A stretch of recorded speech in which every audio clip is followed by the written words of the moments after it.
Bismillahirrahmanirrahim. Assalamualaikum warahmatullahi wabarakatuh. Waalaikumsalam warahmatullahi wabarakatuh. Anak raja pagi nyelam.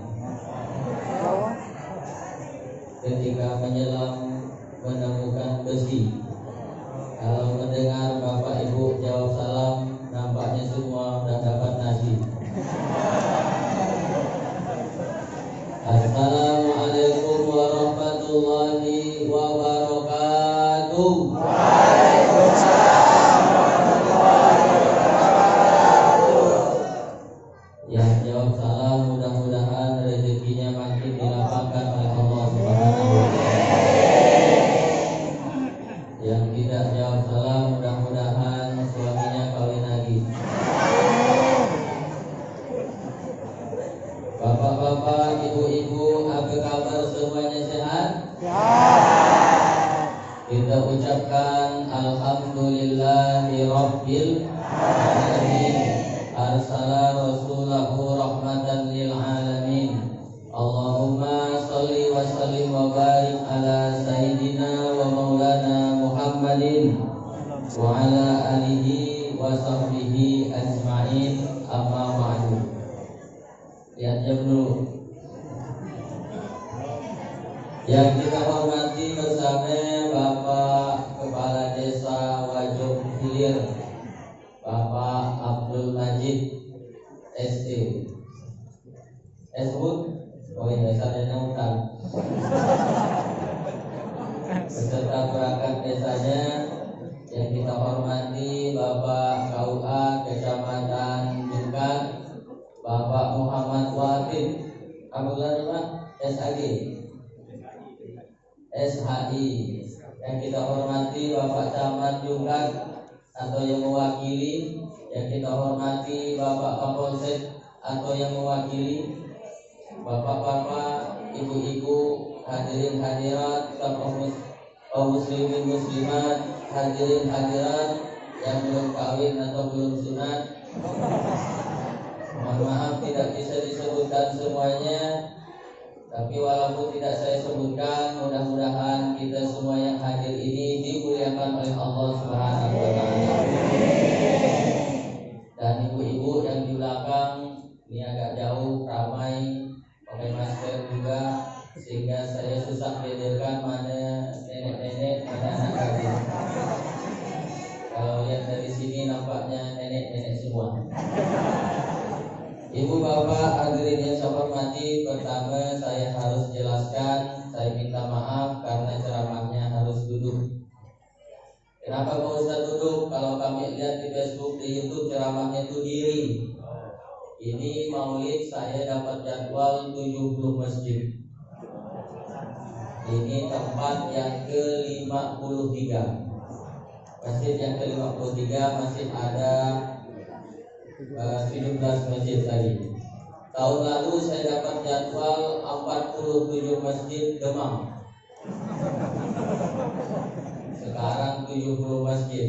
Nampaknya habis ini mati saya. Tapi kalau Bapak Ibu mau mendoakan saya, mudah-mudahan saya sehat selalu. Amin. Nah, makanya masjid-masjid yang masih ngantri itu tiap hari dia berdoa. Ya Allah, sehatkanlah Ustaz Adoli sampai selesai acara kami. Selesai acara kami terserahlah ya Allah. Itu pula dia doakan kita kan. Nah ini sama nih Pak Ilham yang undang saya, gimana ya? Sebelum mulai acara ini Pak, belum sampai tanggal ini, hampir tiap hari di WA saya. Semoga Ustaz sehat selalu katanya. Coba selesai ini, tidak apa-apa lagi nih.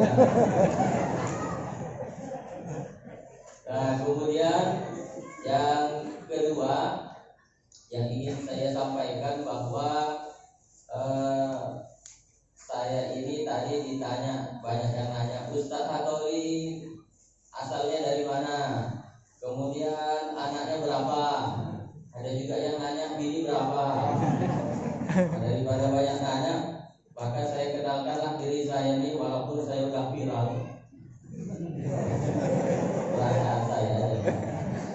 Nama saya ada di baliho, Ustadz Hatoli Sarjana Syariah Magister Hukum. Saya lahir di Kecamatan Galing, Kabupaten Sambas pada hari Minggu, tanggal 5 Januari 1992. Jadi umur saya sekarang 29 tahun. Insya Allah saya meninggal 2055. Itu rencananya. Rencananya boleh-boleh aja. Pemerintah aja menganjurkan kita KB keluarga berencana, 2 anak cukup. Walaupun saya tidak setuju. Saya lebih setuju 2 istri cukup. Nanti kalau saya jadi presiden mau saya buat program itu. 2 istri cukup. Pasti yang nyoblos saya bapak-bapak semua kan. Ibu-ibu dikoyaknya aja kertas suara. Ustaz sesat. Dan memang saya tetap ikut konsep Rasulullah. Apa kata Nabi? Nanti di akhirat aku akan bangga kalau yang terbanyak itu adalah umatku. Nah, masa cuma 2? Nabi itu bangga nanti di akhirat kalau yang terbanyak itu umatku, kata Nabi.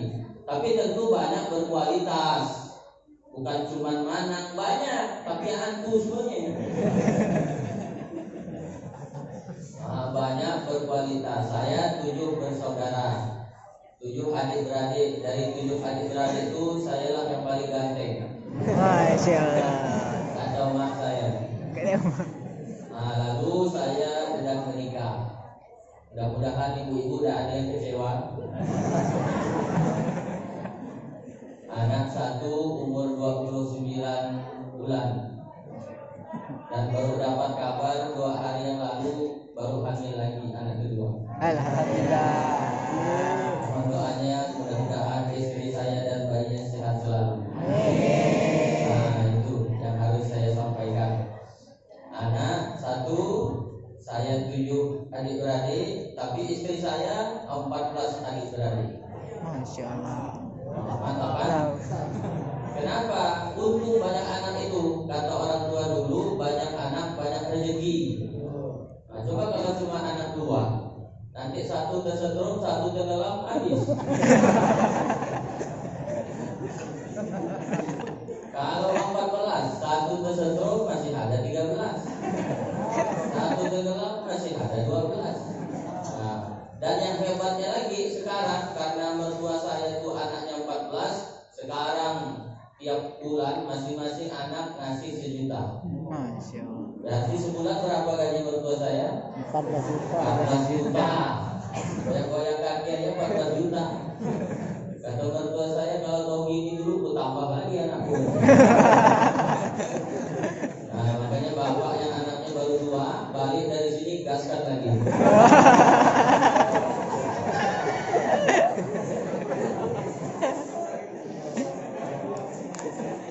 Kemudian yang ketiga, kita tanda tangan MOU dulu. Kesepakatan. Ini ceramahnya mau berapa lama? 2 jam. 2 jam. Berapa jam? Ke subuh. Ke 2 subuh. jam. Ke subuh. Ini undang atau kontrak? Ibu kuat berapa jam, Bu? 2 jam. Bapak kuat melawan ibu 2 jam?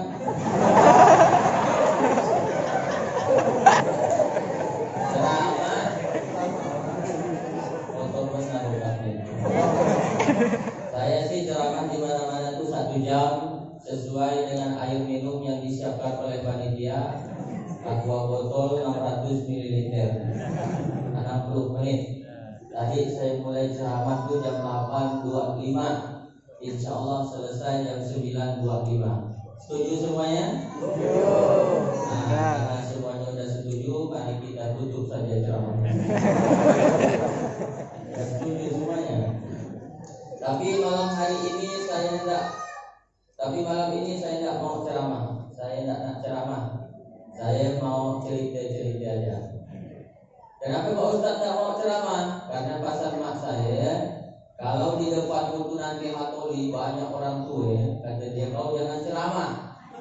Kenapa Pak? Nggak boleh nyeramahi orang tua. Kenapa Pak? Tulang. Tulang itu tahu tulang? Urut. Urut tuh bola lampunya besar. Urut bahasa kita orang kampung, tapi kalau kata dokter bukan urut, hernia. Dokter tuh bagus bahasanya Pak. Ada orang ngomong sendiri, senyum-senyum sendiri, kata kita gila. Kata dokter nah, faktor psikologis. Bagus bahasanya. Orang besar kemaluan urut kata kita, dokter nah, hernia. Makanya ibu bapak hati-hati ngasih anak nama. Nama anak ibu siapa? Hernia. Urut lah itu.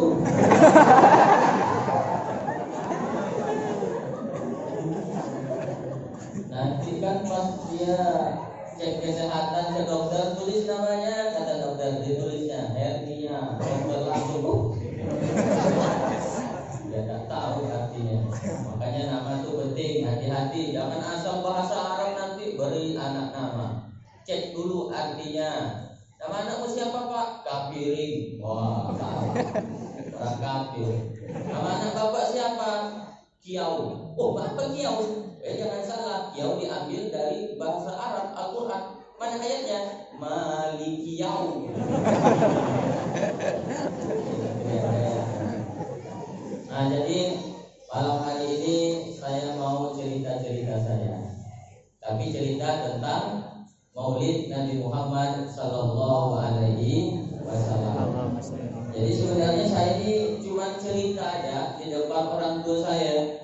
Karena dulu waktu saya masih kecil, kata mak saya, "Nak, pergi kau sholat Jumat dengan ayahmu. Nanti dengarkan khatib khutbah.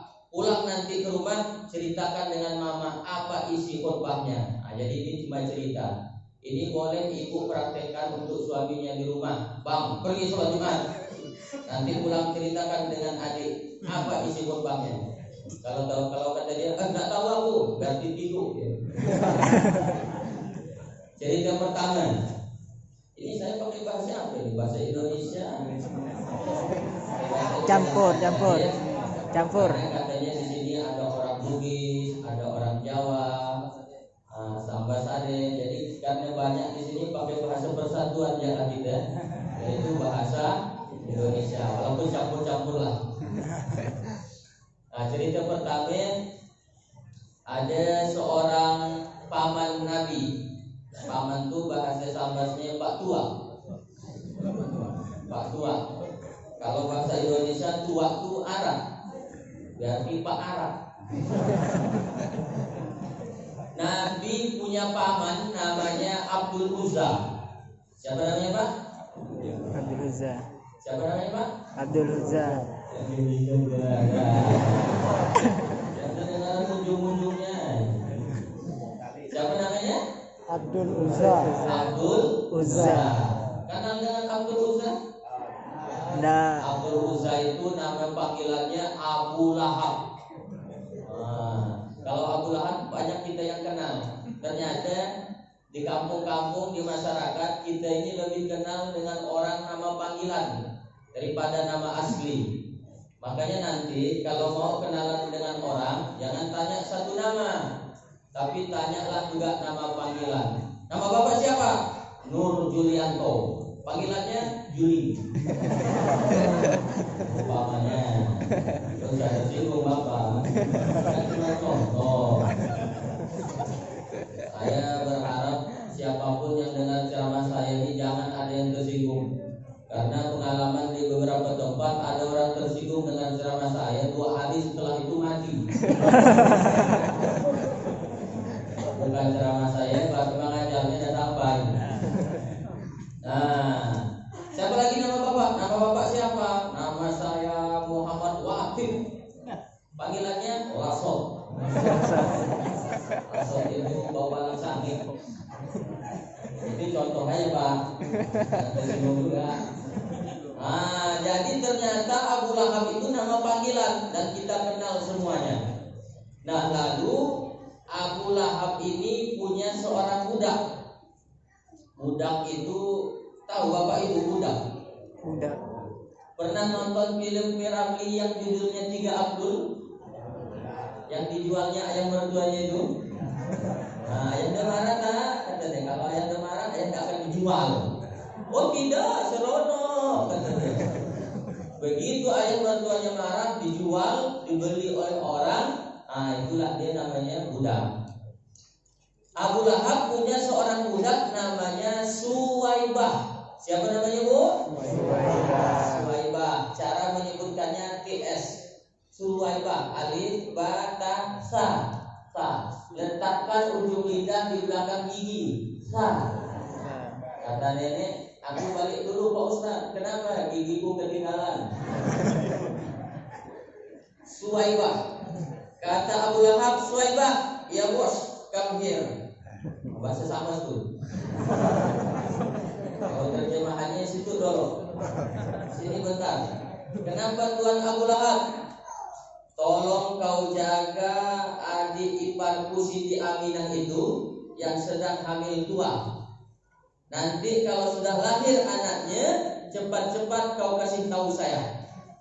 Siap, nomor 6. Wah, dijaganya lah Siti Aminah ini sampai melahirkan bayi bernama Muhammad. Begitu bayinya lahir bernama Muhammad, laporlah Suwaibah. Wahai tuanku Abu Lahab, iya, keponakanmu sudah lahir. Laki atau perempuan? Laki.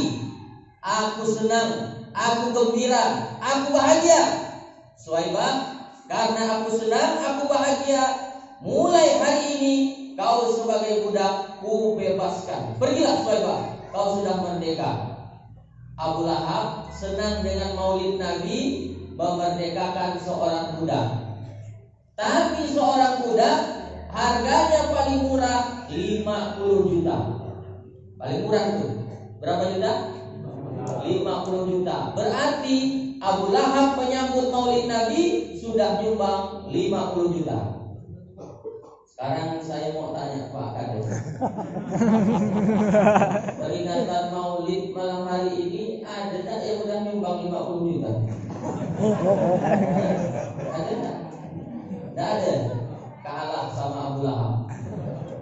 Makanya untuk yang akan datang nanti sekalian aja minta sumbangan. Peringatan maulid Nabi sekaligus minta sumbangan. Siapa dulu yang mau kami datangi Pak Ustaz? Datangilah yang banyak duitnya. Siapa? Pak Kades. Banyak duitnya Pak Kades tuh, dari gaya-gayanya dan kelihatan. Pak Kades, kita mau peringatan maulid. Terus nyumbang berapa Pak Kades? Saya 5 juta. Di bawah Abu Lahab Pak Kades. Nanti datangi lagi Pak Nur Dulianto, Bapak Polsek. Bapak nyumbang berapa? Saya 10 juta. Agak dekat sedikit dengan Abu Lahab. Abu Lahab itu nyumbang 50 juta peringatan maulid. Tapi karena dia kafir, Abu Lahab masuk neraka. Tidak ada kita yang ragu bahwa Abu Lahab masuk neraka, karena ada ayatnya. Tabbat yada Abi Lahabin wa tab. Abu Lahab itu masuk neraka. Lalu Abu Lahab ini punya adik namanya Abbas. Siapa namanya Pak? Abbas. Abbas bermimpi melihat abangnya Abu Lahab masuk neraka. Wahai abangku Abu Lahab, iya, masuk neraka ke kau bang? Au. Lahab tadi juga. Ini ceritanya versi kita. Masuk neraka ke kau bang? Au. Panas ke neraka tu bang? Dan kau panas nanya pula. Tapi kata Abu Lahab, "Khuffifa ilayya bi kulli isnin." Tapi azabku diringankan oleh Allah setiap hari Senin. Kenapa? Li'itaqis Suwaibah, karena aku memerdekakan Suwaibah. Aku senang memerdekakan Suwaibah. Kafir senang dengan maulid Nabi, masuk neraka tiap hari Senin, ringan azabnya. Kalau ada orang dijungkat, senang dengan maulid Nabi, tapi tidak pernah sholat. Di akhirat dia masuk neraka tiap hari Senin ringan azabnya. Mau enggak, Pak? Enggak. Enggak usah sholat, enggak usah puasa, enggak usah sedekah, enggak usah zakat. Cukup senang dengan maulid Nabi. Di akhirat masuk neraka tiap hari Senin ringan azabnya. Mau enggak? Kenapa enggak mau? Lumayan lah dapat diskon sehari. Nah, tapi Pak Ustadz cuma hari Senin, Selasa, Rabu, Kamis, Jumat, Sabtu, Minggu, angus. Apa yang nak Pak Ustadz sampaikan, sedangkan orang yang kafir saja senang dengan kelahiran Nabi, di akhirat dapat keberkahan keringanan azab oleh Allah. Apalagi Bapak Ibu yang di depan saya ini, sejak lahir sampai mati insya Allah tetap la ilaha illallah Muhammadur Rasulullah. Maka insya Allah di akhirat akan mendapatkan syafaat dari Nabi Muhammad sallallahu alaihi wasallam. Makanya la ilaha illallah ini kalimatu haqqin 'alaihan nahya wa 'alaihan namut wa 'alaihan asu insyaallah minal aminin. Dengan la ilaha illallah kita hidup, dengan la ilaha illallah kita mati, dan dengan la ilaha illallah kita akan kembali menghadap Allah Subhanahu wa taala. Bahkan ada jaminan dari Nabi, ma min abdi qala la ilaha illallah tsumma mata 'ala dzalik illa dakhalal jannah. Barang siapa yang di akhir hayatnya mengucapkan la ilaha illallah illa dakhalal jannah, orang itu pasti masuk surga. Di Jungkat ini masih ada orang tahlilan. Nah, tahlilan itu mengucapkan apa dia? La ilaha illallah. Makanya nanti Bapak kalau diundang acara tahlilan datang. Tahlil la ilaha illallah, la ilaha illallah. Belum datang makanan belum berhenti. La ilaha illallah, la ilaha illallah. Belum datang juga nih. La ilaha illallah, la ilaha illallah. Begitu datang makanannya ternyata cuma Indomie. La ilaha illallah.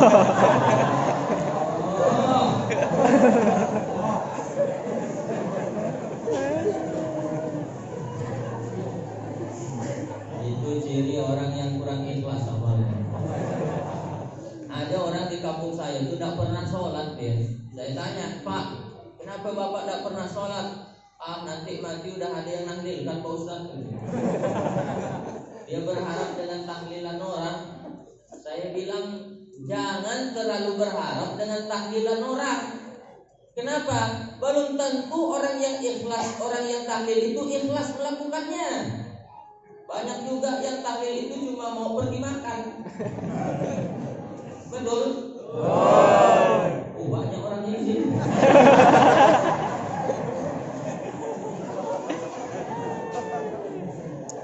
Nah, makanya orang yang di akhir hayatnya kata Nabi bisa mengucapkan la ilaha illallah, dia akan masuk surga. Pernah enggak Bapak Ibu melihat ada orang mau mati mengucapkan syahadatnya lengkap? Pernah? Pernah. Saya dulu pernah melihat ada orang mengucap syahadat itu lengkap, mau mati dia. La ilaha illallah Muhammadur Rasulullah. Pernah saya melihatnya secara langsung. Di mana Pak Ustaz? Di sinetron.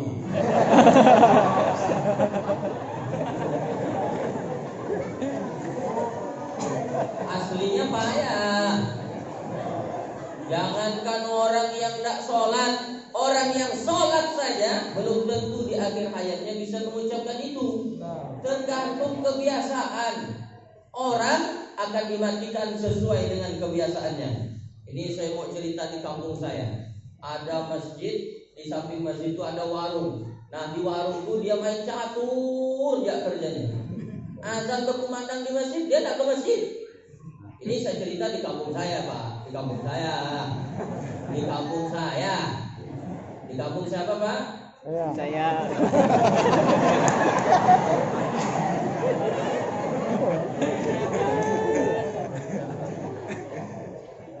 masjid, warung. Main catur dia kerjanya tuh di warung. Azan berkumandang dia nak ke masjid. Allahu Akbar, Allahu Akbar. Allahu Akbar, Allahu Akbar. Begitu dia mau mati, tidak bisa dia mengucapkan syahadat. Udah bolak-balik istrinya nyuruh mengucap bang, la ilaha illallah. Tidak bisa. Abang ucaplah bang, la ilaha illallah. Tidak bisa. Datanglah kawannya yang biasa tempat dia main catur itu. Kenapa suamimu nih? Itulah kata dia, sudah saya suruh ucap bolak-balik tak bisa-bisa. Oh, ini tak usah disuruh ucap. Terus gimana? Tunggu bentar. Diambilkannya HP, dibukakannya carinya foto, langsung ditujukannya. Ini kan? Mati langsung. Ini pun heran, Pak, apa yang kau lihat kan langsung mati dia, kepala muda.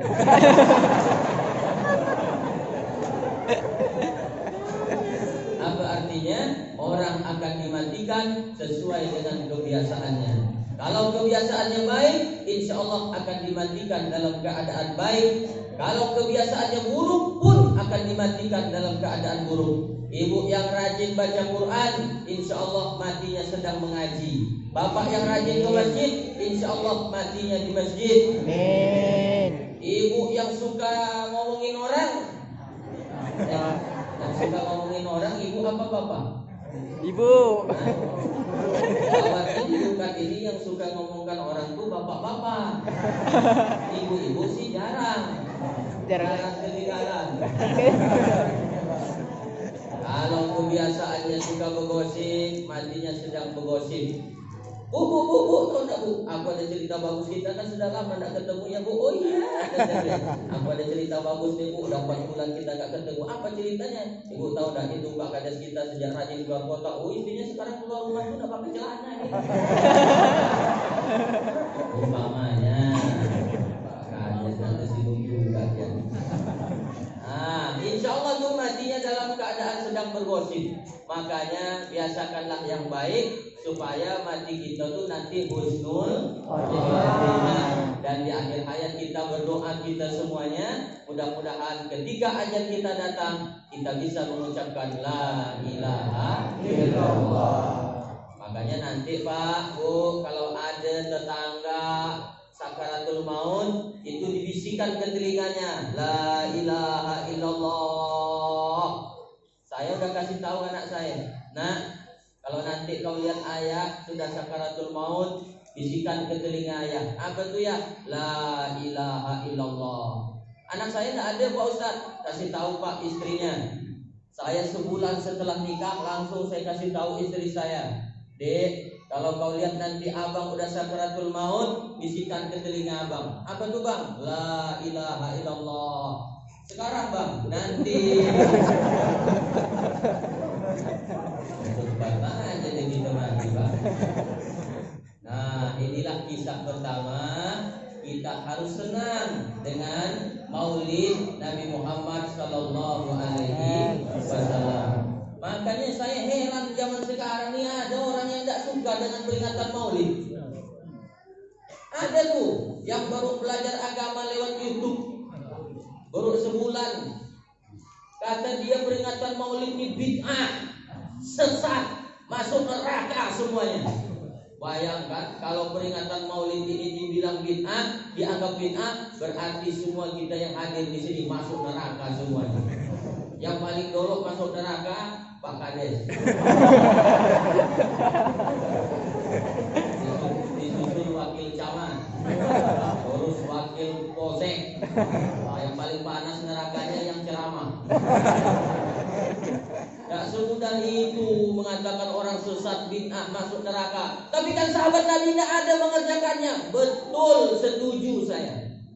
Memang tidak ada sahabat Nabi mengerjakan peringatan Maulid. Kenapa? Masih segar di otak mereka tentang Rasulullah, berjumpa dengan Rasulullah. Sekarang ini umat Muhammad 14 abad yang lalu KTP Islam, nikah secara Islam. Tapi coba tanya, berapa jumlah anak Nabi? Tidak ada yang tahu. Kalau mau nikah tuh Pak, syukur-syukur dia bisa syahadat. Coba tanya Pak Kauan, banyak yang susah syahadat kan? Udah kita berpuluh-puluh nyuruh dia, ikuti saya ya, asyhadu asyhadu asyhadu asyhadu.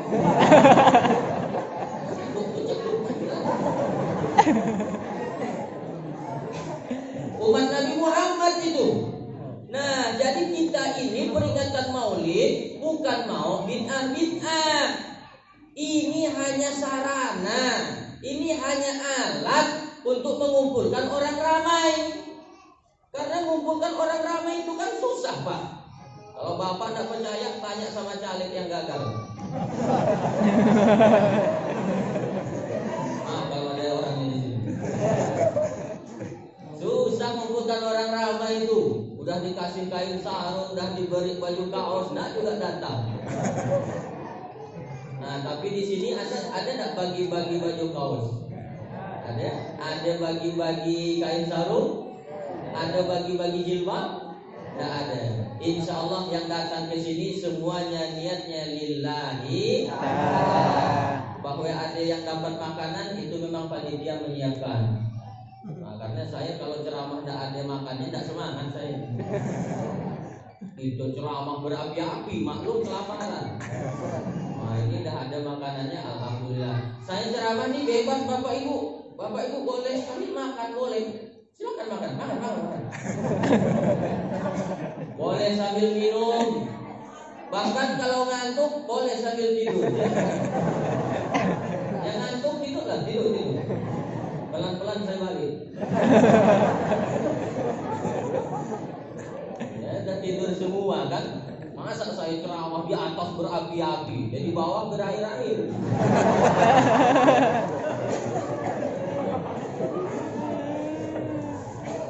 Tidak lama ceramah saya ini cuma 1 jam, habis waktunya. Masih setengah jam lagi, masih lama. Nah, jadi Bapak Ibu, kita ini bukan mau bid'ah. Kita ini mau mendengar kisah tentang Nabi yang kita cintai. Siapa dia? Nabi Muhammad Sallallahu Alaihi Wasallam. Karena kalau mau nyuruh orang ngapalkan sejarah itu susah. Susah kan ngapalkan sejarah? Coba saya tanya Bapak Ibu sekarang, jawab yang jujur. Mana yang lebih susah menghafalnya? Lagu atau sejarah? Mana yang mudah menghafalnya? Sejarah atau lagu? Makanya orang-orang ustadz, guru, kiai kita diciptakannya lagu isinya sejarah Nabi supaya kita hafal. Saya di Ustadz Hatoli, SMP pesantren, SMA pesantren, S1 syariah hukum Islam, S2 hukum Islam, sekarang S3 di UIN Alauddin Makassar juga hukum Islam. Tapi saya tahu tanggal, bulan, tahun lahir Nabi bukan dari baca kitab, bukan dari buku. Dari mana? Dari lagu Aisyah Jamil 25 tahun yang lalu. Ketika saya masih di Kuyut, tahu ibu Kuyut? Ayunan, bahasa Sabasnya Kuyut. Ada lagi bahasa lainnya Uwaan, Kuyut, ayunan, itu sama. Ketika saya masih di ayunan, itu ibu saya nyanyi ketika saya di ayunan. Apa lagunya? 12 Rabiul Awal jatuh pada hari Isnin, Nabi Muhammad dilahirkannya 571 Masehi di kota Mekah pada tahun Fil. Sampai hari ini ingat saya. Makanya ibu-ibu kalau ngayunkan anak di ayunan itu lagunya lagu sejarah Nabi. Ini tidak lagu yang tidak punya makna sama sekali. Yuk ayo.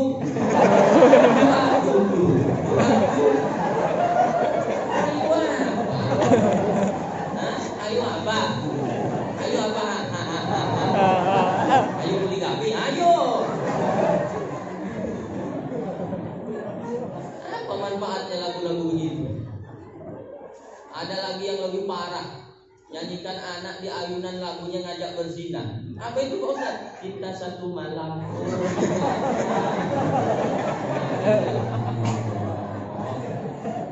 Cinta satu malam. Jangan heran sudah dewasa anaknya nanti menghamili anak orang. Karena cinta satu malam. Inilah ibu nanti sudah dapat masalah baru mau nyari ustaz. Ustaz, bisa enggak Pak Ustaz Hatoli meruqyah anak saya? Kenapa anaknya, Bu? Inilah Pak Ustaz nakalnya luar biasa. Apa lagu ibu mengayunkannya? Kucing karung Pak Ustaz. Takutlah. Nah, makanya ganti dengan lagu-lagu yang liriknya itu tentang sejarah Nabi atau tentang sholawat gitu. Anak saya walaupun umurnya baru 2 tahun setengah, tapi sudah hafal dengan keluarga Nabi karena saya ajari pakai lagu. Nah, gimana lagu sejarah keluarga Nabi? Anak-anak Nabi ada 7 orang, 3 laki-laki, 4 perempuan. Pertama Qasim, Abdullah, Ibrahim, Zainab, Ruqayyah, Ummu Kalsum, Fatimah. Ibunya bernama Siti Aminah, ayahnya bernama Abdullah, kakeknya bernama Abdul Muthalib, pamannya bernama Abu Thalib. Itu dia. Makanya anak saya itu tahu tentang lagu sejarah Nabi. Ini tidak, ibu-ibu masih ada yang lagu India saya dengar. Atau lakinya dari dapur. Rumah juga macam India semuanya. Salman Khan, Amir Khan, Shahrukh Khan, Hrithik Roshan, Preity Zinta, Rani Mukherjee, Kajol, Amitabh Bachchan.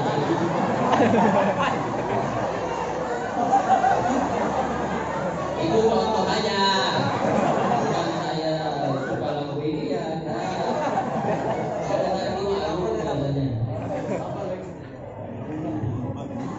Ini kan Ustaz gaul jadi tahu. Sebenarnya lagu itu bisa memberikan nasihat yang besar. Bahkan tidak usah menceramahi orang, cukup dengan lagu karena tidak semua orang tuh siap menerima ceramah. Makanya Ustaz kita diciptakan lagu tapi menasehati orang. Contoh, Bu, Ibu, Bu.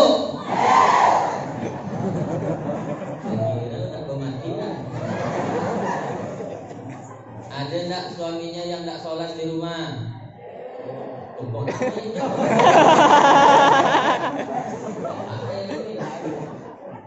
Kalau ada, ibu enggak usah ceramahi dia. Kenapa enggak mempan ceramah ibu itu? Alah, kata dia baru sekali dengan ceramah Ustaz Hatoli udah mau ceramahi aku. Pergi! Enggak mempan. Nah, jadi gimana Pak Ustaz? Cukup ibu nyanyi aja di dapur tuh tiap hari sambil masak. Apa lagunya Pak Ustaz? Walaupun hidup 1000 tahun, sambil lihat mukanya. Kalau tak sembahyang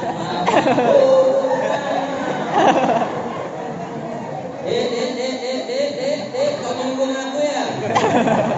Enggak kok katanya. Walaupun hidup 1000 tahun, kalau tak sembahyang apa gunanya? Insya Allah lama-lama mikir deh. Iya juga. Nah, tergantung lagu itu liriknya apa. Bisa menasehati orang. Kalau ibu suaminya datang dari rumah marah-marah, ini kenapa rumah berantakan? Aku baru balik dari kantor panas. Insya Allah.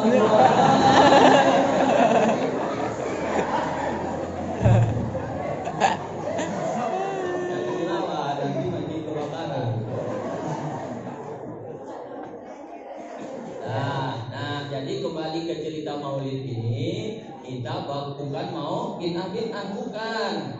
Kita mau mengingatkan umat Nabi Muhammad bahwa ada nabi terakhir, nabi yang paling kita cintai, nabi penutup dari segala nabi, dialah Nabi Muhammad sallallahu alaihi wasallam. Dah habis ke waktunya? Oh, selamat sih. Masih ada 20 menit. Tenang, tenang. Saya tidak akan ingkar janji, tidak macam caleg saya. Bukan caleg yang di sini. Saya cerita di kampung saya, Pak. Di kampung saya. Di kampung siapa? Kampung saya.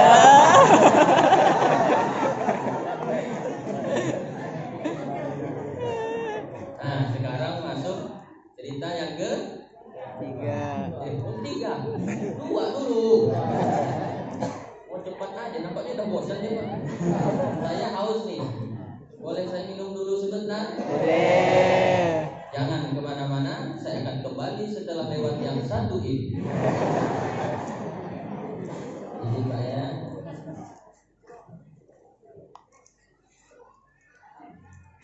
Inilah enaknya kalau ceramah malam, duduk lagi, kita minum pun santai. Saya pernah ceramah itu paling tidak menyenangkan. Ceramah apa tuh Pak Ustadz? 10 menit pun susah mau menyelesaikannya. Setelah ceramah apa tuh Pak Ustadz? Ceramah buka puasa bersama. Itu yang paling menyakitkan ceramah. Orang udah nunggu makanan, kita lagi ceramah, yang dengarkan luar baru-baru aja lama. Kita yang lihat ST itu rasa mau niti langsung tutup aja ceramahnya. Kalau ini kan nyantai, alhamdulillah. Jadi kita bisa sama-sama menyimak, yang menyampaikan pun baik. Lalu cerita yang kedua. Nah, kalau itu udah letih, udah capek, yang terakhir Pak Ustadz gitu. Dan cepat selesai. Cerita kedua. Nabi Muhammad suatu hari dipeluk, didapuk, bahasa Tabasnya, dipeluk oleh seorang budak. Budak lagi, kulitnya hitam, orang Lubia. Nah, orang Lubia itu warna kulitnya cuma 2 macam. Kalau udah hitam, hitam minyan. Minyan itu sekali. Hitam benar lah kulitnya itu. Dipeluknya Nabi erat-erat. Wahai Nabi pun heran, kenapa kau peluk aku, kata Nabi. Hai Fulan, kenapa kau peluk aku? Ya Rasulullah, aku ni budak, dosaku banyak, kulitku hitam. Di akhirat aku tak yakin masuk surga. Di akhirat aku tak yakin nanti jumpa lagi dengan kau, wahai Rasulullah. Tapi biarlah kulitku yang hitam ini kutempelkan dengan kulitku yang mulia. Tak apalah nanti di akhirat aku tak jumpa dengan kau, wahai Rasulullah. Tapi di dunia ini kau sudah kupeluk. Aku cinta padamu, wahai Rasulullah. Aku sangat mencintaimu, wahai Rasulullah.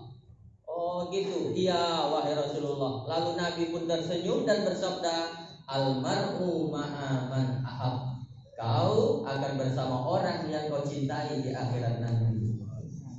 Nah, apa maknanya? Kalau kau cinta sama aku, kata Nabi, di akhirat kau akan bersamaku nanti. Nah gitu. Selesai ceramah ini saya sampaikan, Pak, tiba-tiba ada ibu-ibu ngejar saya dari belakang. Saya udah mau balik, udah mau naik ke oto kan? Mau naik ke oto. Tiba-tiba ada ibu-ibu ngejar dari belakang. Ustaz, itu bentar Ustaz. Ada yang mau saya tanyakan Pak Ustaz. Ada apa Bu? Saya ini mau ceramah lagi. Bentar Ustaz, saya mau tanya. Saya ini senang sekali Pak Ustaz bisa ketemu langsung dengan Pak Ustaz malam ini. Udah lama saya mau ketemu Pak Ustaz. Saya malam hari ini senang luar biasa bisa ketemu dengan Pak Ustaz. Dia senang, saya ketakutan. Kenapa Bu? Tadi kan Pak Ustaz bilang kita akan bersama orang yang kita cintai di akhirat nanti. Betul? Hadis riwayat Muslim. Yang mau saya tanyakan Pak Ustaz, nanti kalau kita mati jumpa enggak dengan suami kita di akhirat Pak Ustaz? Saya tanya, ibu cinta enggak sama suaminya? Cinta Pak Ustaz. Biar yang pertama dan terakhir. Macam PCL katanya. Jumpa insya Allah. Yang penting ibu cinta sama suaminya. Oh gitu ya Pak Ustaz. Ya ada. Makasih ya Pak Ustaz. Kata dia, saya balik. Lalu setelah ibu itu pergi, datang pula bapak-bapak. Ustaz, kalau nanti kita mati di akhirat jumpa enggak sama bini kita Pak Ustaz? Jumpa Pak. Tapi aku tidak mau jumpa Pak Ustaz. Kenapa tidak mau jumpa? Ini ku garang. Di dunia aku udah dimarahinya tiap hari kata dia. Masa di akhirat lanjut lagi? Bu, ibu cinta enggak sama suaminya? Yang suka ngomel di rumah bapak atau ibu? Nah, ini tidak cinta berarti dia tuh. Orang kalau udah cinta itu menjaga perasaan, tidak menyakiti, merawat, kan gitu. Ini tidak. Suami baru balik dari kantor dah pidato. Bang, kenapa kau lama? Pasti kau singgah ke rumah mantanmu ya. Periksa dulu HP-mu, sini. Gimana orang laki tidak cepat mati? Ada tuh ibu-ibu WA ke saya, Ustaz Hatoli, ya boleh tidak saya nanya, silakan. Apa hukumnya seorang istri boleh tidak seorang istri membuka HP suaminya? Nggak boleh, kata saya. Kenapa nggak boleh Pak Ustaz? Pertama, ibu tidak tahu passwordnya.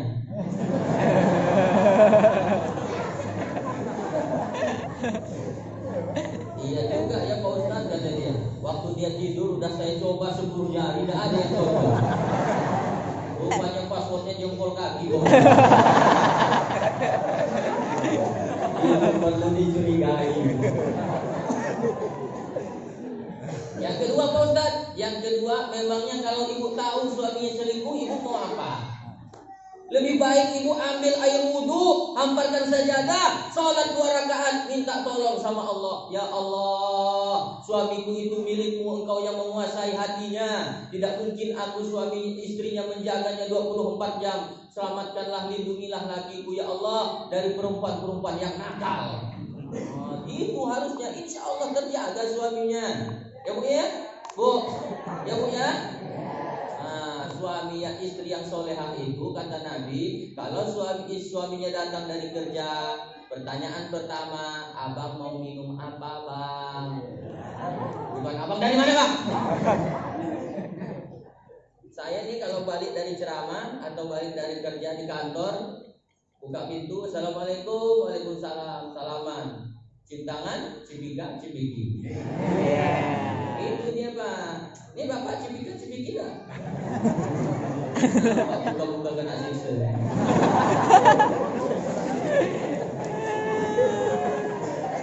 Kasihan bapak-bapak. Ini ibu apa enggak kasihan melihat muka suaminya tuh?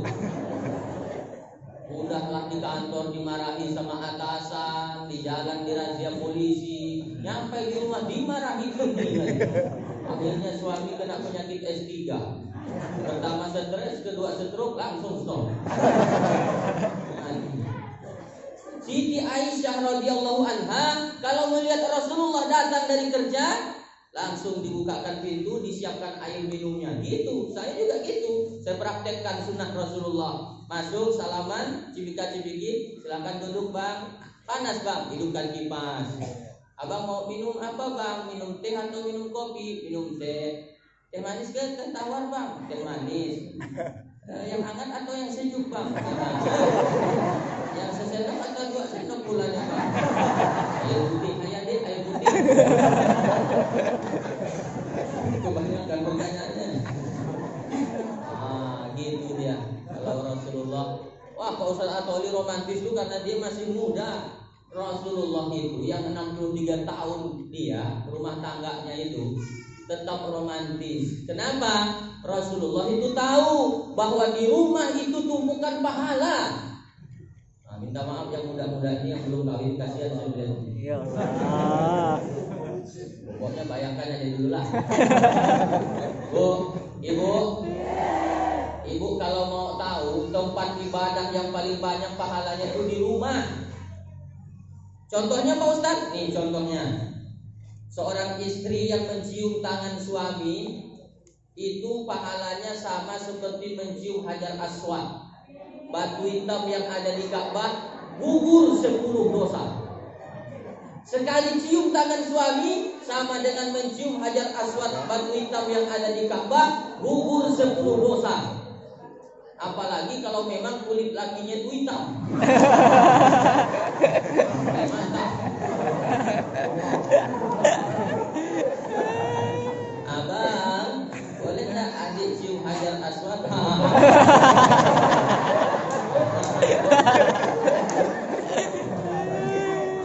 Coba.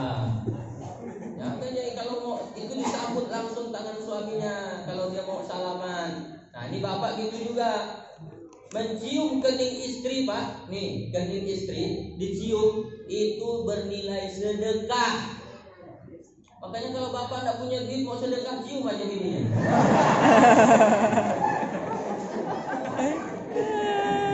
Bu, ibu, mau tak dicium suaminya tiap hari? Mau? Syaratnya ibu harus cantik. Mau dicium tiap hari tapi rambut udah disisir. Ibu pakai daster, goyang keteknya.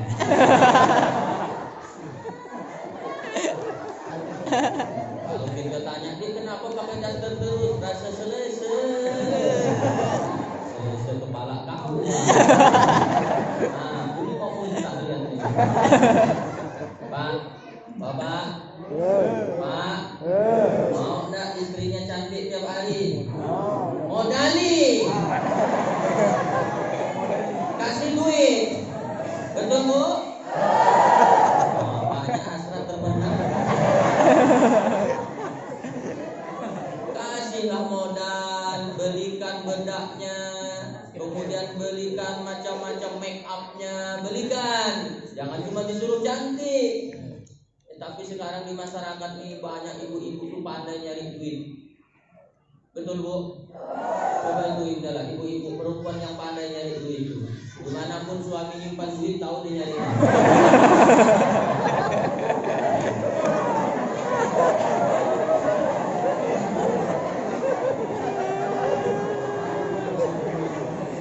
Ada udah disimpan di lipatan pakaian, udah disimpan di bawah bantal, udah disimpan dalam lemari, dapat juga sama dia. Bang, duit apa nih bang? Duit sial. Cuma banyak kusimpan dapat juga sama kau. Ah, ini duit kan? Masya Allah. Tapi itu memang kewajiban bapak. Memberikan nafkah kepada istri itu kewajiban bapak. Bahkan berdosa kalau bapak tidak beri nafkah sama anak istri, berdosa bapak. Di akhirat akan dituntut di hadapan Allah. Kenapa kau tidak amanah? Ah, biniku udah rajin Pak Ustaz, tak perlu lagi aku kerja. Serajin-rajinnya istri, dia bukan pencari nafkah. Dia hanya membantu suaminya. Betul? Kata ibu, nampaknya inilah ceramah yang paling bagus. Saya lagi sudah datang. Jangan khawatir, jangan sedih. Banyak video rekamannya nih. Nanti akan diupload di Facebook dan YouTube. Jangan lupa tonton, like, comment, subscribe, and share. Nah, jangan sampai ketinggalan, tunjukkan sama suaminya ya. Nanti yang tak sholat, yang tak beri nafkah itu harusnya dia datang ke sini supaya melaksanakan kewajibannya. Nah, lanjut ke cerita yang kedua tadi. Jadi kata Nabi, kalau kau cinta sama aku, maka kau akan bersamaku di akhirat nanti. Sekarang jawab yang sejujur-jujurnya, dari hati yang paling dalam, yang kompak jawabnya. Apakah Bapak Ibu merasa cinta dengan Nabi Muhammad? Apa buktinya? Bukan cuma sekedar ngomong cinta, cinta, cinta, tapi tidak ada buktinya. Itu tidak ada bedanya sama orang kampanye. Saya pernah ceramah di Kabupaten Bogor. Kebetulan hadir calon bupati kampanye. Apa kata dia? Bapak Ibu sekalian, kalau nanti saya terpilih jadi bupati, kita akan banyak bangun jembatan di daerah kita. Orang protes, maaf Pak, di daerah kita tidak ada sungai Pak. Sungainya sekalian kita bangun, baru kita bikin jembatannya. La ilaha illallah. Macam mana pula nak bangun sungai lalu bangun jembatan? Dah terlanjur ngomong dia Pak. Nah, makanya kalau ibu bapak merasa cinta dengan Nabi Muhammad, apa buktinya? Nah, ini dia. Ada 3 bukti cinta. Ada 3. Ada berapa bu? Berapa bu? Nah, ini ibu-ibu pun harus diajak ngomong Pak. Karena sekarang katanya itu barang-barang serba naik. Takutnya kalau tidak diajak ngomong, dia mau ngomong sendiri. Kan barang-barang serba naik nih. Saya baca tadi status anak-anak. Barang-barang sekarang serba naik ya, iya. Kata dia. Telur udah naik, bawang naik, beras naik, iya. Yang dulu cuma celana kan. Gak mungkin celana itu naik terus, pasti turun. Nah, jadi ibu-ibu saya ajak ngomong. Oleh-olehnya ada 3 bukti cinta. Kalau ada yang 3 ini pastilah cinta dia. Yang pertama, man ahabba syai'al aktsara dzikrihi. Orang yang cinta sesuatu itu, dia akan sering menyebut namanya. Akan sering menyebut namanya. Makanya kalau kita merasa cinta dengan Nabi Muhammad, harus banyak-banyak menyebut nama beliau. Dalam arti banyak-banyak bersolawat. Berapa kali solawatnya Pak Ustadz? Saya baru pulang dari Ketapang. Itu ada yang cerita sama saya sehari Pak Ustadz solawat kepada Nabi itu 1000 kali. Masya Allah 1000 kali. Kalau kami gimana nih Pak Ustadz yang pemula? 100 kali lah. 100 sambil nyetrika, boleh sambil kerja tuh boleh. Ibu sambil nyetrika baju suaminya. Allahumma sholli ala sayyidina Muhammad wa ala ali sayyidina Muhammad. Allahumma sholli ala sayyidina Muhammad wa ala ali sayyidina Muhammad. Suaminya nanya, gimana kau nyimpan baju abang? Allahumma sholli ala sayyidina. Abang mau pergi undangan jadi Allahumma sholli ala sayyidina. Jawab dulu, baru lanjutkan nyetrika. Pak Ustadz, kalau sholawatnya serius begitu letihlah kami Pak Ustadz. Boleh sambil nyantai, ibu sambil masak, boleh sambil sholawat tuh sambil masak. Sholatullah salamullah. Yang anaknya sambil ngerjakan PR. Ala toha rasulillah.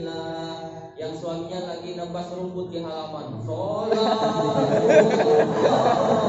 salamullah. Yang kakeknya sambil ngelap kaca mobil. Ala yasin habibillah. Kebetulan Pak Kades lewat depan rumahnya. Ayo semuanya. Sholatullah salamullah ala toha rasulillah. Sholatullah salamullah ala yasin habibillah. Dan nanti dilanjutkan di rumahnya masing-masing. Pokoknya bersolawat sebanyak-banyaknya. Man sholla alayya sholatan. Siapa yang bersolawat kepadaku 1 kali, kata Nabi sallallahu alaihi biha asra, Allah akan balas baginya 10 kali solawat. Allah ampuni 10 dosa dan Allah angkat 10 derajat. Baru sekali solawat. Makanya perbanyak nanti solawat di rumah. Sekarang mau tidak saya ajak solawat sama-sama? Tapi saya minta tolong keluarkan HP-nya dulu. Hidupkan sentarnya. Hidupkan sentar HP-nya. Kita akan shoot dari atas. Nanti akan saya upload di akun Facebook saya yang 35.000 followersnya itu. Nanti orang akan melihat begini rupanya orang desa Wajuk Hilir. Kalau mengadakan peringatan Maulid Nabi ramai luar biasa sampai keluar. Tiap malam gini ramainya. Malam ini aja. Udah, hidupkan sentarnya, udah semua? Udah. Angkat sambil kita berselawat. Ayo, keluarkan sentarnya. Nah, nanti akan disunting dari atas. Kita tunjukkan ke orang di luar kabupaten se-Kalimantan Barat. Beginilah ramainya kita hadir peringatan Maulid. Dan siap semuanya? Siap. Sallallahu ala Muhammad. Sallallahu alaihi wasallam. Sallallahu ala Muhammad. Sallallahu alaihi wasallam.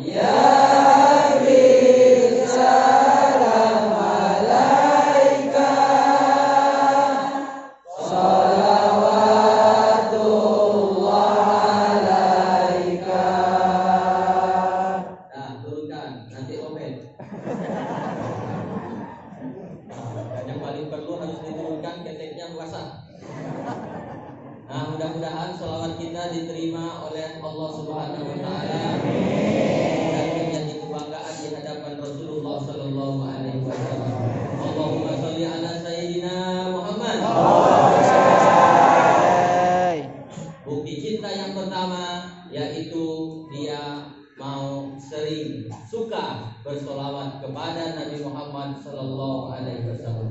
Ciri cinta yang kedua, orang cinta itu biasanya nyontoh, meniru. Coba lihat anak-anak kita tuh yang senang dengan film Spider-Man. Habis nonton film Spider-Man, matikanlah TV itu. Mak bapaknya pun mau digitukan sama dia. Maunya dibelikan baju ada gambar Spider-Man, maunya dibelikan tas Spider-Man, topi Spider-Man. Tidak cuma Spider-Man, ada lagi keluarganya Spider-Man, Superman, Wonder Woman, Catwoman, Batman. Ada lagi satu lagi, Cicak Man. Senang orang itu kalau sudah cinta tuh nyontoh dia. Ya, dia kalau ada anak-anak gadis yang suka dengan film India, habis nonton film India yang romantis itu, wah, tidak boleh melihat pohon dikit, mau nyanyi aja bawah. Begitulah orang cinta, dia pasti mencontoh, meniru. Makanya kalau kita cinta kepada Nabi Muhammad Rasulullah yang harus kita contoh. Apa yang mau kami contoh Pak Ustadz? Banyaknya luar biasa. Tidak sanggup saya menceritakannya malam ini hanya dalam waktu 1 jam, tidak sanggup. Tapi ada satu yang harus saya ceritakan, yaitu kata Nabi, Inna awwala ma yuhasabu bihi abdu yaumal qiyamah. Ada satu amal yang pertama kali akan Allah hisab di akhirat pada hari kiamat, sholatuhu, sholatnya. Nah, ini makanya sholat kita semuanya contohlah Rasulullah Sallallahu Alaihi Wasallam dalam hal sholat. Ini bapak-bapak yang di depan saya ini ada dosanya enggak? Ada. Ada atau banyak? Banyak. Banyak atau banyak sekali? Banyak sekali. Banyak sekali atau luar biasa banyaknya? Rasulullah sudah dijamin dosanya diampuni, sudah dijamin masuk surga. Tapi kalau sholat tahajud sampai bengkak kakinya, Pak. Di Wajo Hilir ini saya tahu banyak juga yang bengkak kakinya.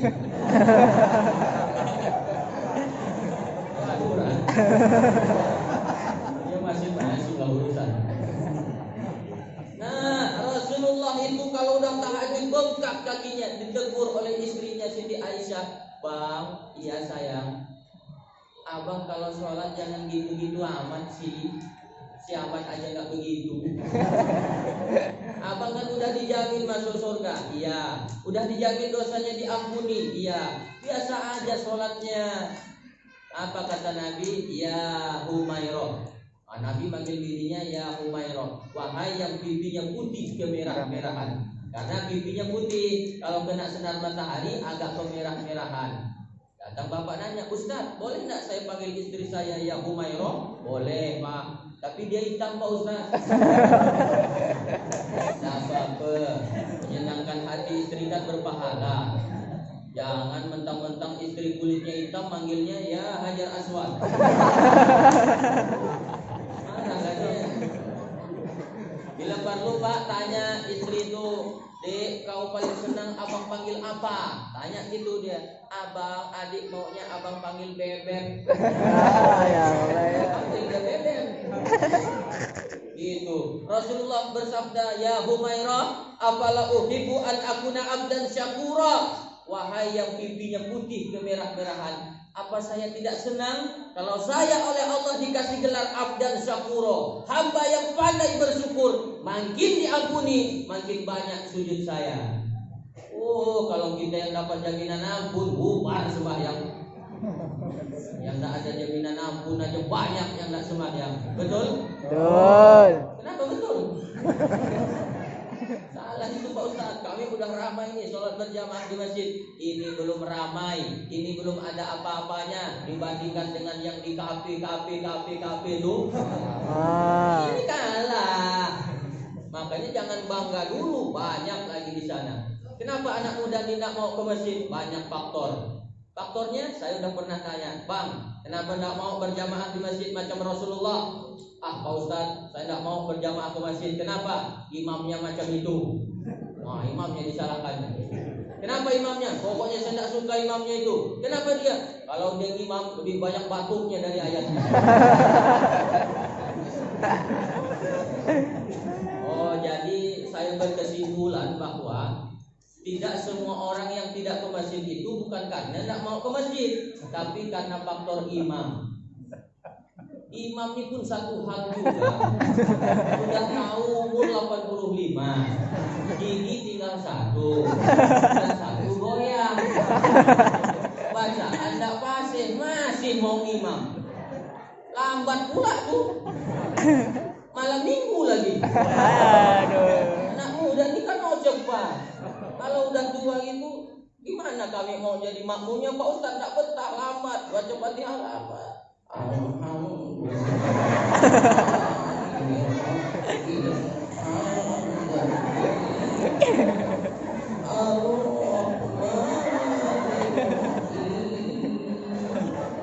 Sampai ujung walau tidak kami sama anak muda. Amin. Jangan lama-lama. Kami ini kan anak muda, tidak bisa imamnya macam itu. Kami maunya imam yang metal.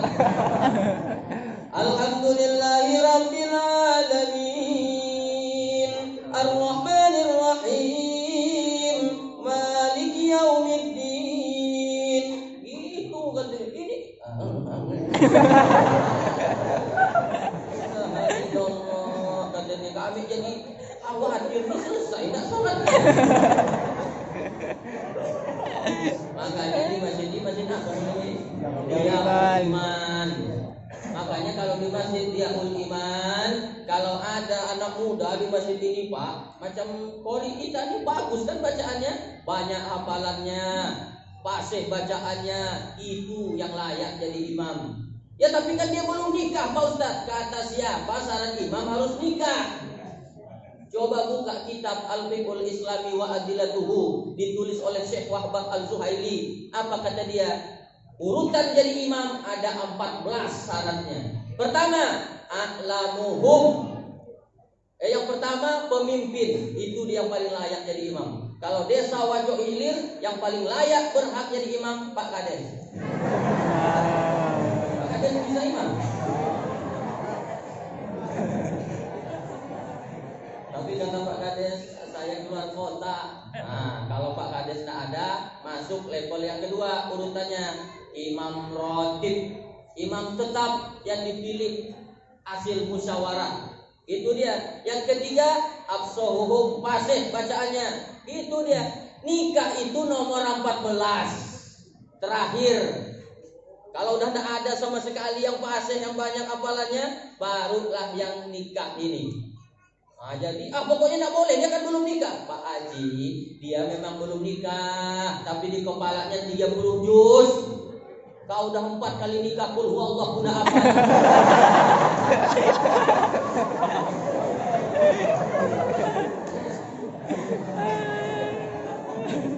Nah, ini imam itu harus tahu keadaan makmum. Jangan terlalu lambat, jangan terlalu cepat. Ini kan ada kejadiannya di zaman Rasulullah. Ada seorang sahabat Nabi namanya Qatadah bin Nu'man. Siapa namanya Pak? Qatadah bin Nu'man. Qatadah bin Nu'man. Lalu ketika itu yang menjadi imam Abdullah bin Umar. Bukan, Mu'az bin Jabal. Mu'az bin Jabal jadi imam. Makmumnya tadi itu salah satunya ada namanya Qatadah bin Nu'man. Nah, namanya ini Mu'az bin Jabal ini waktu jadi imam ayatnya panjang, sholat isya Pak. Lalu Qatadah bin Nu'man karena terlalu panjang, akhirnya dia mufarokoh. Mufarokoh itu misahkan diri keluar dari shop, sembahyang sendiri. Apaan gitu, sembahyang seorang aja lah. Kalau bahasa gitu, semua seorang aja aku. Sholat seorang di belakang. Ada yang lapor dengan Mu'az. Mu'az, kau tahu enggak? Tadi Qatadah bin Nu'man keluar dari shop kau sholat dan tidak mau kau jadi imam. Begitu? Iya. Kau laporkan dia dengan Rasulullah. Dilaporkanlah kepada Nabi. Wahai Rasulullah, Qatadah bin Nu'man nampaknya sudah kena aliran sesat.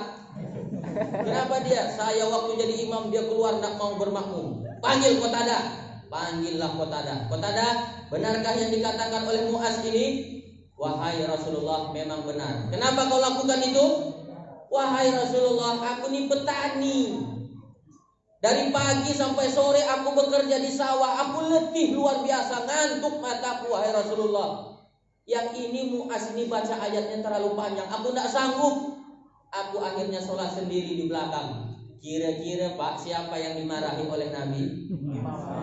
Mu'az dimarahi oleh Nabi. Apa kata Nabi? Idza amma ahadukumun nas falyuhaffif. Kalau kau jadi imam, ringankan sholatmu, jangan terlalu panjang. Kenapa? Makmum tidak sama kekuatannya. Kalau terlalu panjang, apalagi sholat tarawih, orang jadi lihat-lihat siapa dulu imamnya nih.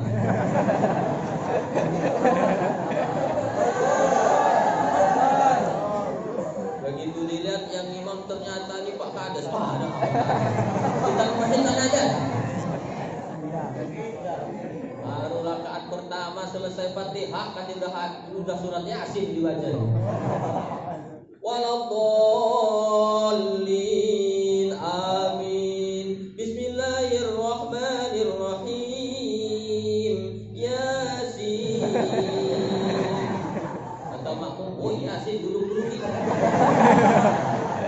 Ternyata langsung Allahu Akbar.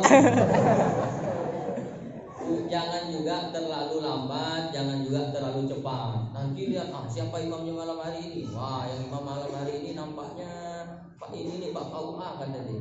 Ini imamku nih kata dia. Baca Fatihah satu nafas.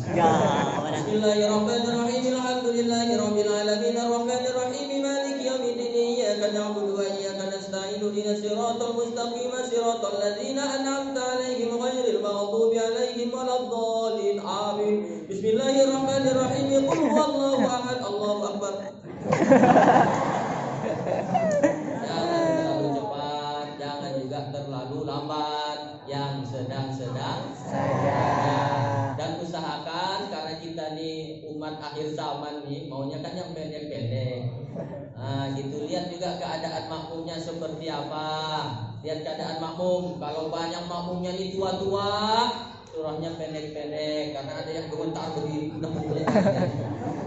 Ada yang punya darah tinggi, kalau kelamaan sujud kepalanya sakit. Ada yang udah janji habis sembahyang mau terima duit. Dan usahakan untuk imam bacalah ayat yang umumnya orang hafal. Jangan mentang-mentang bab hafalan banyak yang dibaca orang yang tidak tahu.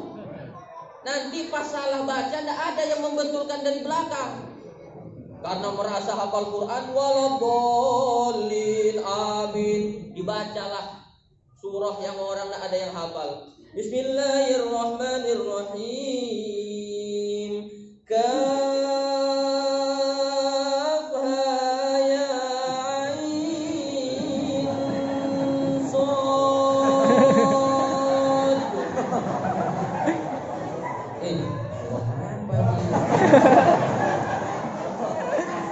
Zikru rahmati rabbika abdahu Zakaria. Apa lagu? Inna darabbahu nidaan khafiyya. Akhirnya makmum serba salah. Mau ngikut, nggak hafal. Mau ruku duluan, belum selesai. Akhirnya yang dikerjakannya dibacanya apa yang ada di dinding. Dilarang merokok.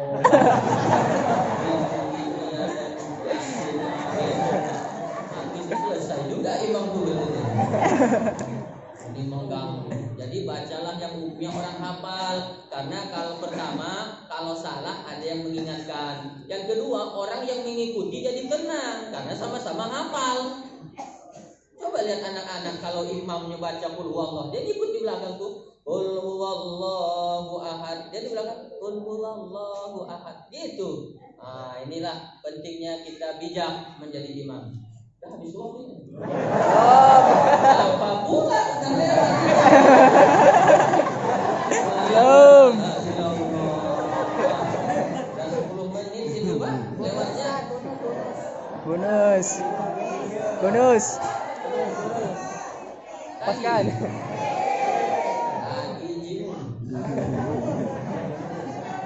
Nah, ibu bapak satu poin kan.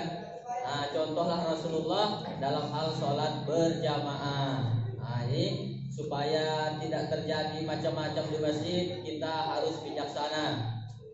Di masjid ini memang banyak perbedaan. Nanti ada sholatnya yang macam-macam, tidak usah dipermasalahkan. Selama masih ada dalilnya, tidak usah kelahi. Kalau sesama sholat berkelahi, nanti yang ketawa yang tidak sembahyang. Yang kunut dengan yang tidak kunut, tidak usah kelahi. Ini Pak, saya cerita di kampung, bukan kampung saya, kampung tetangga. Tangga. Berkelahi gara-gara habis sholat doa bersama. Ini yang baru belajar agama, yang bid'ah itu maunya dia habis sholat itu tidak ada doa bersama. Tidak ada Rasulullah mengerjakannya. Kata dia pokoknya doa bersama. Berkelahi sampai ditinjunya imamnya.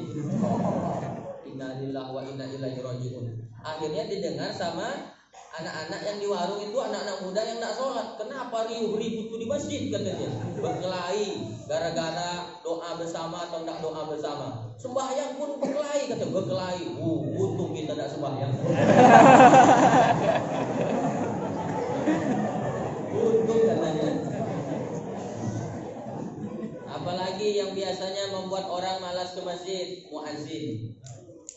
Muadzin yang udah tua itu, nggak usah azan lagi. Yang napasnya tinggal sesendok itu. Apa? Iya, saya ini pernah mengalaminya. Yang saya ceritakan ini pengalaman saya. Saya 10 tahun di Jakarta, tinggal rumah dengan musola itu sekitar 50 meter. Ada kakek-kakek itu rajin Pak dia ke masjid, tapi maunya dia yang azan. Semangatnya tinggi mau azan tapi salah. Semangat tinggi azan tapi salah. Asyhadu an la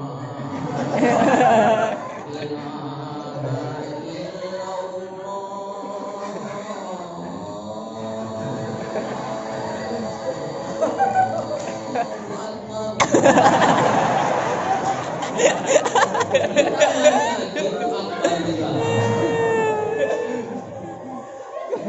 Sholat 5 waktu berjamaah di masjid memang semangat, dan cuma salah azannya itu. Pakai tambah akbar lagi di ujung. Kita mau ngambil mau azan, maunya tuh kita ajalah azan daripada kakek ini. Tapi dia enggak, 5 menit sebelum azan udah ditunggunya.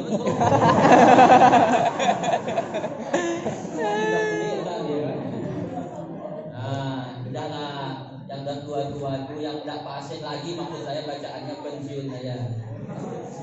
Ibu-ibu kalau ada anaknya yang bagus azannya, suruh dia azan di masjid, suruh dia azan.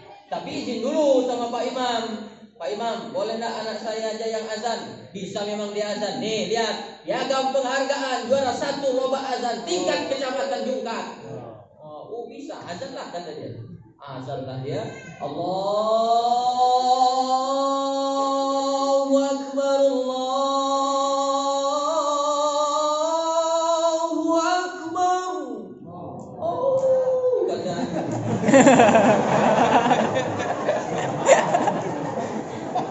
Bapak Ibu anjing. Pernah enggak Bapak Ibu dengar anjing bunyi pas azan? Nah, Sering. Bapak punya anjing.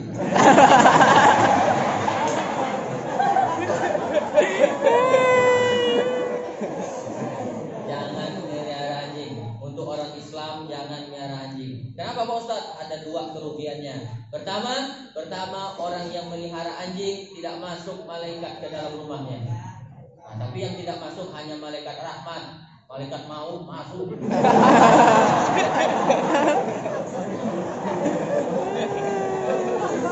Jangan dikira tidak masuk. Kalau gitu kita pelihara aja anjing katanya. Dan tak mati-mati. Nanti bosan hidup, lepaskan. Nah begitu. Yang tak masuk itu cuma malaikat rahmat, malaikat yang mendoakan kesehatan, keberkahan dan rezeki kita tuh malaikat rahmat namanya. Tapi malaikat maut masuk. Jangan dikira tidak masuk. Nah yang kedua Pak Ustadz, yang kedua orang yang melihara anjing kata Nabi dikurangi pahalanya setiap hari sebesar gunung Uhud. Allah. Gunung Uhud itu panjangnya 7 km. Melihara anjing dikurangi pahalanya setiap hari sebesar gunung Uhud. Sementara amalnya sebesar bisul. Min.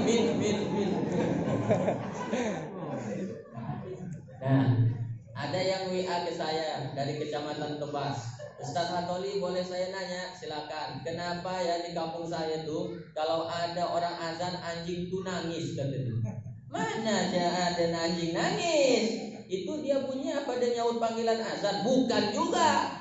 Kenapa anjing itu bunyi Pak Ustaz? Anjing itu bunyi pas azan karena dia melihat setan lari sampai terkentut-kentut.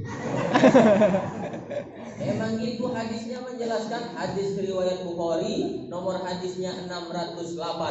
Apa kata Nabi? Idza nudiya lis-shalah, apabila dikumandangkan azan untuk salat, wa adbaru syaitanu wa lahu duratun, maka setan akan lari sampai terkentut-kentut. Duratun itu bahasa Arab artinya kantutnya bunyi.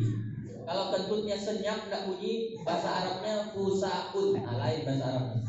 Kentut bunyi duratun, kentut senyap fusaun. Walaupun kentut senyap baunya lebih luar biasa.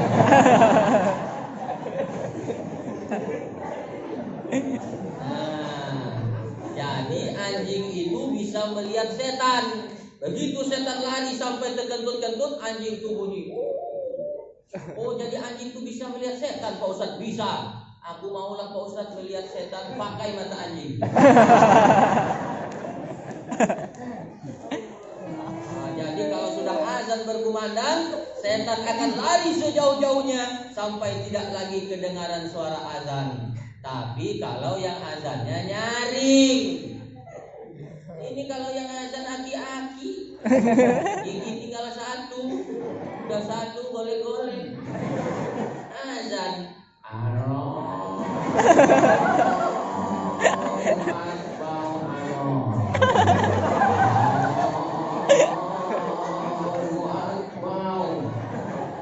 ya kata setan, kau serius gak nih?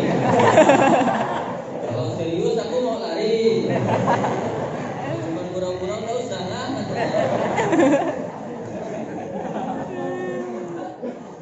Nah, ini juga salah satu faktor orang tuh malas tuh pas itu azannya tidak sedap.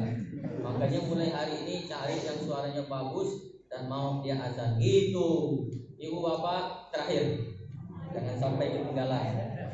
Terakhir maksudnya bukan berarti habis ini saya mati. Maksudnya poin yang terakhir.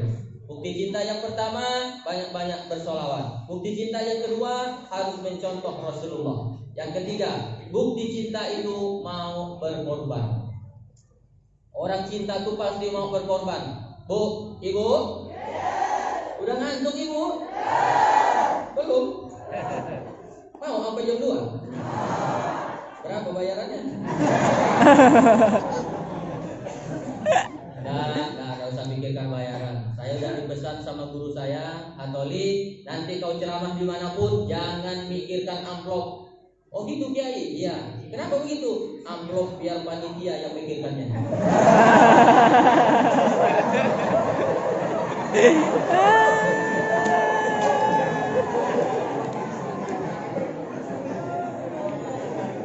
Saya tanggal 6 Oktober yang lalu ceramah di Kedai. Kedai itu di mana Pak Ustadz? Dari Sambas ke Ledo, Kecamatan Ledo 1 jam pakai mobil. Dari Ledo ke Kedai naik perahu 5 jam. Bolak-balik 12 jam. Ternyata ada orang Islam di sana. Satu dusun Islam semua, sisanya non-muslim. Ceramahlah saya di situ. 6 jam perjalanan. Saya ceramah, ramai yang hadir. Begitu besoknya pagi saya mau pulang. Apa kata Pak Hadesnya? Ustaz, di ujung kalian sama saya amplop dikasihnya. Ustaz, jangan lihat berapa nilainya, tapi lihatlah keikhlasan kami. Kami senang sekali Ustaz sudah mau datang ke desa kami. Mohon maaf atas segala kekurangan kami Pak Ustaz. Saya bilang, saya sudah bersyukur bisa hadir ke sini. Pelayanannya luar biasa. Saya ambil amplopnya dulu ya. Kan tidak sampai hati saya tolak Pak. Dikasihnya mau saya tolak, jangan Pak, tentu kesinggung dia. Nah, saya ambil, saya kocek, nggak saya buka-buka. Sampai di rumah baru saya buka, pelan-pelan saya buka. Tapi ada yang koyak. Begitu saya buka, saya hitung isinya 6 juta. Masya Allah. Di kedai itu. Ini di kedai Pak Kades.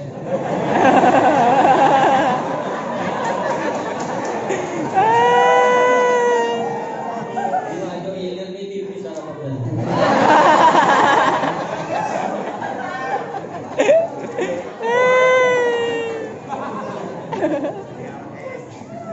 Nah, itu bergurau ya Pak Kades. Nah, saya udah ceramah di mana-mana, tidak dikasih amplop, udah apa-apa. Coba tanya Bu Erlina nih, Bupati Mempawah nih, berapa kali saya ceramah di kantor Bupati nih? Udah dikasihnya amplop, tidak masalah. Kenapa? Dan di transfernya.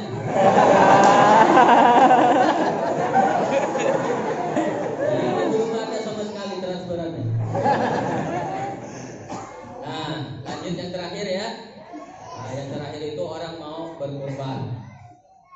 Tadi kemana kok sampai di situ ceramahnya ya? Bu,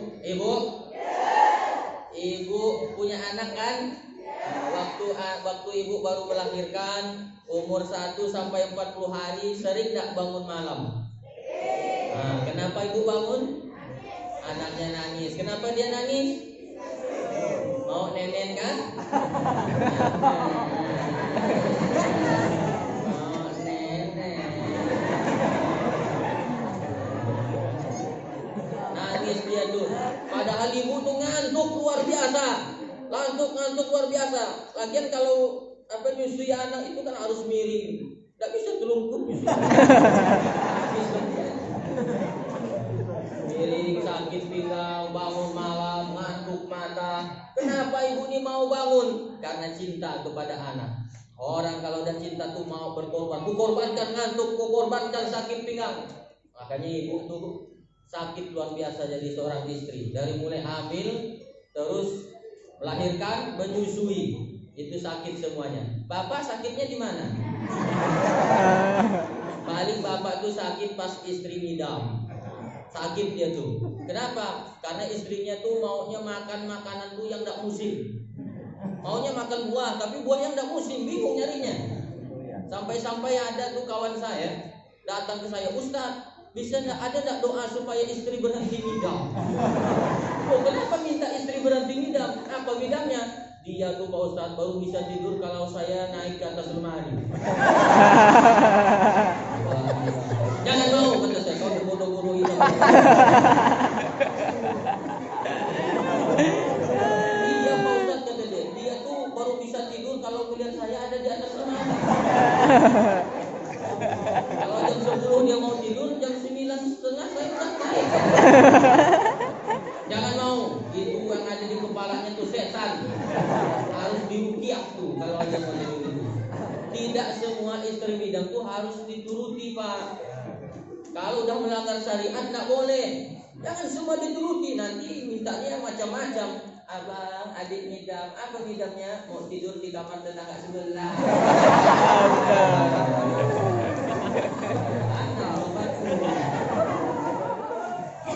Nah, jadi sakit itu. Makanya ibu yang cinta dengan anak tuh mau berkorban. Pokoknya walaupun tengah malam harus kususui karena aku cinta pada dia.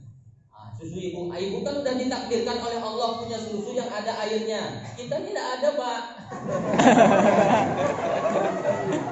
Saya udah coba tuh mau saya susui anak saya, tidak mau tuh.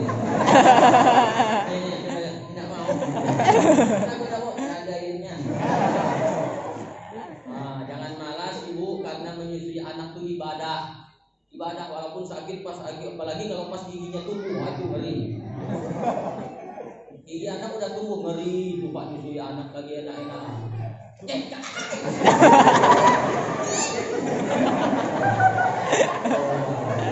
Tapi ibu tetap mau dia menyusui anaknya. Kenapa? Cinta kepada anaknya.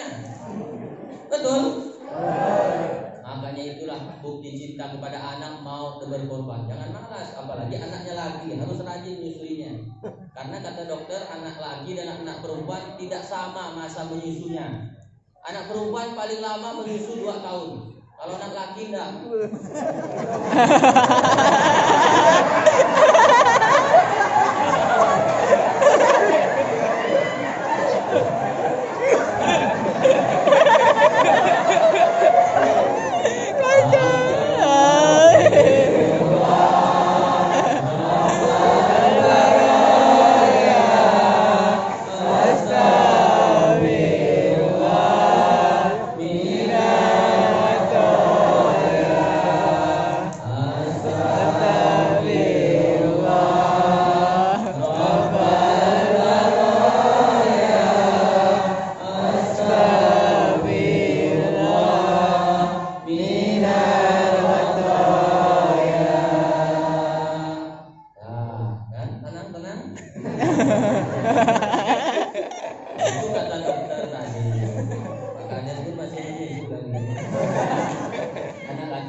kan banyak tingkatannya Pak. Ada tingkatan dosa kecil, ada dosa sedang, ada dosa besar.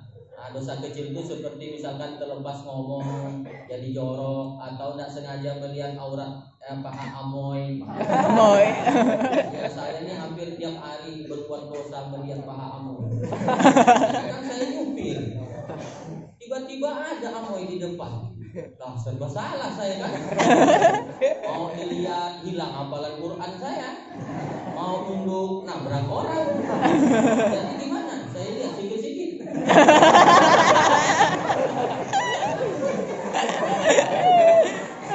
Itu dosa bisa insya Allah kalau serius kita berwudu bisa gugur dosa dari mata.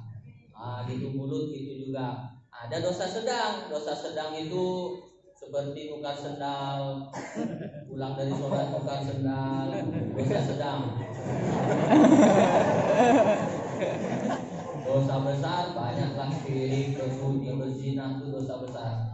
Nah, itu tidak harus istighfar lagi, kurang istighfar, harus taubat udah. Nah, jadi ibu yang cinta dengan anak dia pasti mau berkorban. Bapak kalau cinta dengan ibu pasti mau berkorban. Mau tidak dia beri nafkah? Mau tidak dia memberi nafkah anak istrinya? Itu kalau suami cinta kepada keluarga. Maka kalau bapak ibu merasa cinta dengan Nabi Muhammad, apa yang sudah kita korbankan untuk agama Islam yang beliau bawa ini, untuk syariat Islam yang kita cintai. Tapi saya rasa malam hari ini semua jamaah Masjid Yaul Iman, masyarakat desa Wajok Hilir, semuanya sudah berkorban. Apa buktinya? Inilah berkorban mengadakan acara pada malam hari ini. Masing-masing sudah dapat berkorban, beli makan tuh pakai duit kan? Berkorban Pak Kades, Pak Wakil Camat, Pak Wakil Polisi Sektor Jungkat juga sudah hadir di sini berkorban waktu. Ini Bapak Ibu berkorban ngantuk. Harusnya kami tidur nih Pak Ustadz, atau kata ibu aku harusnya malam ini nonton sinetron ku menangis. Tapi gara-gara Ustadz Atol ini kata dia peringatan Maulid saya datang. Semuanya kita sudah berkorban, tapi tidak cukup berhenti sampai di sini. Nanti yang akan datang berkorban lagi. Ada pembangunan masjid, korbankan harta, buktikan cinta kita dengan Nabi Muhammad. Ada yang ngirim bantuan, minta bantuan, sumbangan, kirim. Pembangunan masjid, mana nomor rekeningnya kata ibu? Sini saya kirim. Wah, begitu dikirim nangis ibu. Kenapa ibu nangis? Saya baru transfer Pak Ustadz pembangunan masjid. Loh, kok nangis? Salah pencet Pak Ustadz. Tadinya mau si pencet nolnya tuh 5 Pak Ustadz, jadi 6 nolnya. Tapi kita ya, iyalah Pak Ustadz. Bagus, harta yang disedekahkan itulah harta kita yang sebenarnya. Nah ini saya tidak tahu, mungkin sudah minta sumbangan ke warga atau ke masyarakat, atau mungkin pakai duit kas masjid. Bagus, boleh digunakan. Yang penting hasil musyawarah. Jangan duit kas masjid itu ditimbun-timbun. Berdosa pengurus masjid itu. Betul? Banyak yang nampaknya ingin mengutarakan tapi terpendam Pak Ustaz. Orang nyumbang untuk masjid itu kan untuk operasional masjid. Jangan bangga tiap Jumat diumumkan saldo kas masjid kita 100 juta, tapi tidak pernah dibangunkan ke apa-apa. Berdosa pengurus masjidnya itu. Tapi di sini gitu kan? Ya saya yakin tidak. Kenapa? Masjidnya begini bagus. Jarang-jarang saya lihat ada emas di atas.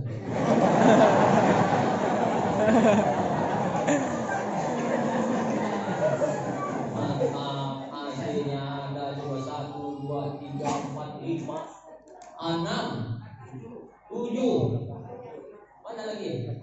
Ke belakang. Tapi hidup tuh ya. Cuma gaya-gaya ya. Luar biasa. Inilah mudah-mudahan apapun yang Bapak Ibu sumbangkan di sini nanti akan jadi bekal kita menghadap Allah Subhanahu wa taala. Dan berkorban. Nah, sebenarnya yang malu itu saya malam hari ini. Malah tiba-tiba datang ceramah. Pak Ustadz berkorban apa memangnya? Tidak ada saya korban apa-apa. Cuma datang disuruh ngomong. Apakah itu berkorban? Wallahu a'lam. Yang jelas nanti kalau di akhirat kata Allah, masuk atau di surga paling dulu. Saya tidak mau. Kenapa ya Allah? Saya malu dengan warga Wajok Hilir. Kenapa? Mereka lihat sudah mengadakan peringatan maulid. Saya belum sama sekali, Pak. Di musola saya belum sama sekali. Karena saya tidak sempat, malah keluar terus. Maka nanti di akhirat itu Allah akan mempersilahkan masuk. Ini Quran yang menjelaskan. Setiap kaum akan memasuki surga sesuai dengan pemimpinnya masing-masing. Barisan warga Wajo Ilir, silakan masuk surga. Pak Kades, masuk. Pak KUA, masuk. Pak Wakil Camat, masuk. Wakilnya aja, camatnya enggak.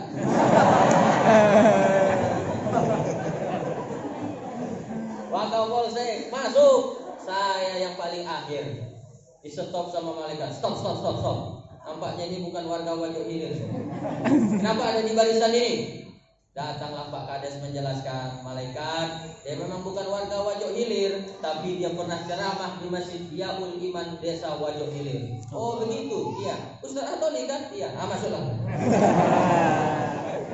Dapat juga saya kecipratannya. Gitu. Makanya bapak-bapak, ibu-ibu, kalau nanti ada peringatan Maulid Isra Mi'raj Muharram, datang. Siapa tahu mereka itulah yang akan menarik tangan kita nanti masuk ke surga. Saya pergi jauh-jauh ceramah, ini apa yang Pak Ustadz cari sebenarnya? Saya hanya berharap nanti di akhirat ada satu orang warga Wajo Hilir yang akan menarik tangan saya masuk ke dalam surga. Nah, itu yang saya cari, bukan amplop. Saya ceramah ini kalau dikasih amplop ya alhamdulillah. Kalau nggak dikasih pun keterlaluan. Aduh.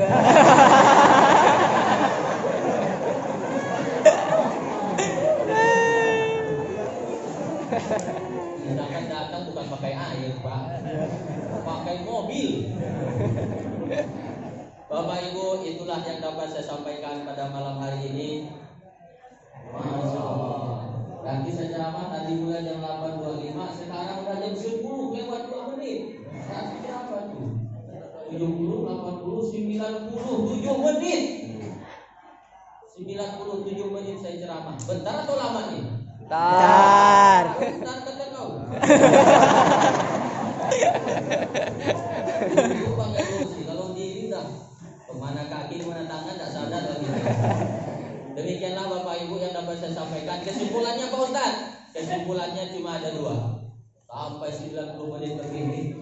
Kesimpulannya hanya ada 2. Yang pertama, kita harus senang dengan maulid kelahiran Nabi Muhammad SAW. Mudah-mudahan di akhirat kita mendapatkan syafaat dari beliau. Amin.